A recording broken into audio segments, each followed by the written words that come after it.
한번 보죠. 견인성 탈모를 예방하고 치료하려면 일단 가르마를 한쪽으로 계속 타시면 안 되는 거죠. 가르마를 한쪽으로 계속 타시면 그쪽 머리가 없어지기 시작하니까 가르마 탈 때 주의하실 것. 근데 이게 어려운 게, 저한테 견인성 탈모로 와서 진단을 받으시고 이거 어떻게 해야 되느냐, 제가 1번으로 이걸 가르마 위치를 바꾸셔야 된다. 근데 그 다음에 오셨을 때 물어보면 못 바꾸겠다 그래요. 워낙 오래돼 가지고 이게 안 된다 그래요. 이쪽으로 할 수가 없다 그러네요. 여성분들 중에 대부분이 그러시더라고요. 못 바꾸겠다고. 그대로 이쪽으로 다시 갈라집니다.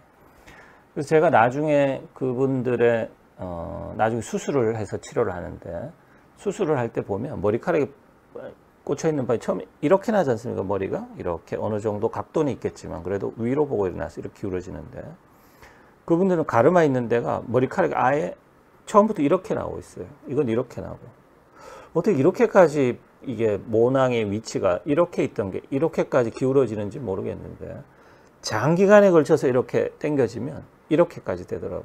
그래서 제가 봐도 진짜 신기한 일인데 그렇게 됩니다. 그래서 가르마를 너무 한쪽으로 오래 타는 것은 좋지 않다. 너무 심해지기 전에 바꾸는 게 좋습니다. 그래서 처음으로 이제 접할 수 있는 탈모에 대한 샴푸라든가 아니면은 바르는 약이라든가 이런 걸 쓰시죠. 이런 것도 효과가 없는, 그런 건 어차피 효과가 없습니다. 그거는.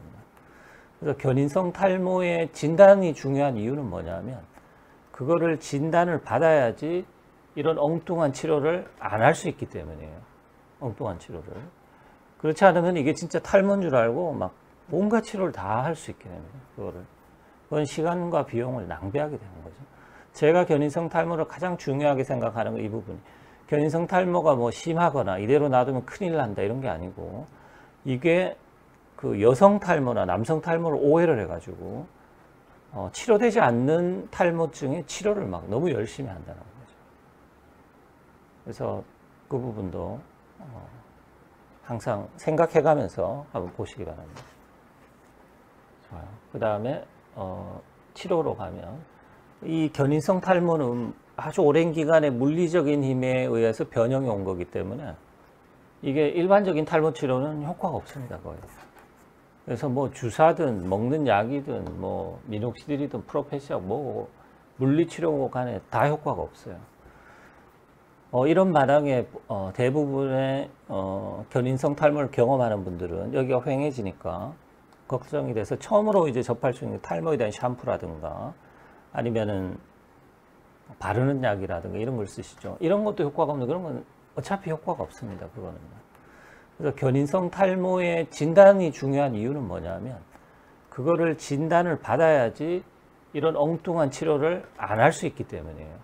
엉뚱한 치료를. 그렇지 않으면 이게 진짜 탈모인 줄 알고 막 온갖 치료를 다 할 수 있게 됩니다. 그건 시간과 비용을 낭비하게 되는 거죠.